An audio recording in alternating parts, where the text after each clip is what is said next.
Amerika memusnahkan semula Saddam dan menggantikannya dengan rejim lain yang boleh terus menjadi puppet kepada kita. Kita tidak perlu tengok jauh. Intai, selak lantai, intai teman kita negara jiran Indonesia. Saudara sedar atau tidak sedar, di Indonesia adalah pemimpin nama Soekarno. Soekarno ini adalah sejarah di Kepulauan Melayu ini. Ia adalah tokoh ketika dunia sedang sibuk dipecahkan oleh dua blok. Blok barat pemikiran Zionis, blok timur pemikiran komunis Rusia. Negara dunia terpecah dua.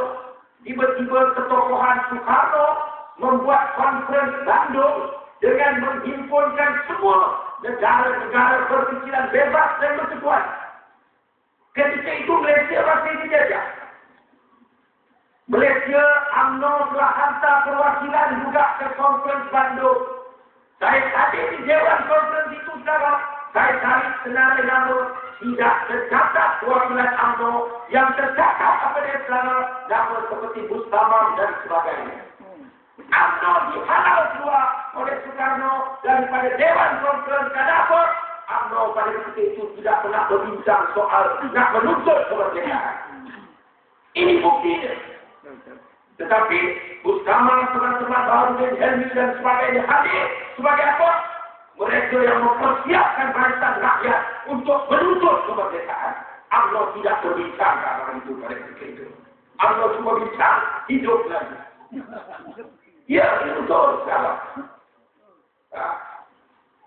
Akhirnya sekarang, ketika Soekarno sedang naik umpama bulan mengambang, menyinari dunia yang hilang arah sama ada nak ke kiri atau ke kanan.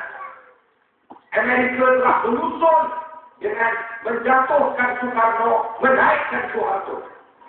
Bukan menjadi satu yang misteri. Pembekalan ketika demonstrasi dibuat, ketika pembunuhan, kehadiran kader Parti Komunis Indonesia, siapa dalamnya, mana bekalan logistiknya, sumber keuangan, makan sehari dan sebagainya adalah bersumberkan kedutaan Amerika di Jakarta pada ketika itu. Sebaik ada Soekarno dijatuhkan, maka naik Soeharto. Apa sumbangan pertama Soeharto? Sumbangannya ialah mewujudkan kedutaan Israel di Jakarta. Nampak? Maka Soeharto berkuasa. Menjadi puppet kepada Amerika.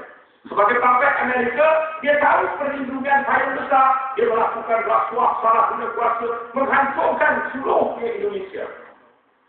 Akhirnya sampai di kemuncak, rakyat mula bangkit dan sedar. Bila rakyat Indonesia bangkit dan sedar, kalau Amerika pun sedar, Zionis pun sedar, apa dia sedar?